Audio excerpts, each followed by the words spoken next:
I'm Matthew Greenall. I'm the Executive Director of Sound and Music.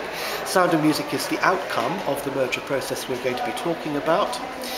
I was also involved in the whole process of its creation from the start, which began in 2003 when I was in young middle age.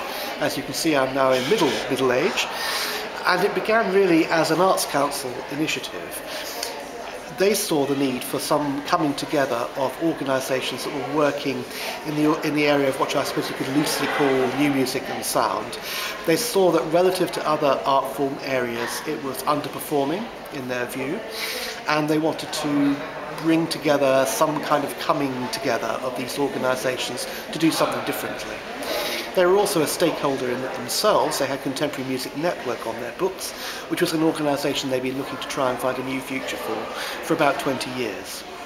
So bringing all of this together, they began a process with us of talking about how we might bring about change. And it became apparent quite quickly that there were areas such as audience development, such as the profile of the work with which we were involved, such as organisational stability, financial stability, that were objectives shared in common. However, it was difficult to bring about this kind of change without there being any capital with which to kind of begin the process. And of course, some organisations smelt a rat, to be honest. They feared a threat to their independence and that they could easily be bullied into a place they didn't want to go to.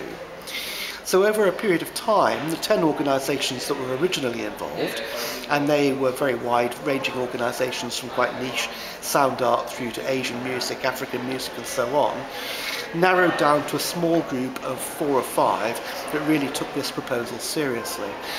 And with the aid of a development grant from the Arts Council's Thrive programme, at the beginning of 2007 we finally had the resources with which to begin to take this process seriously.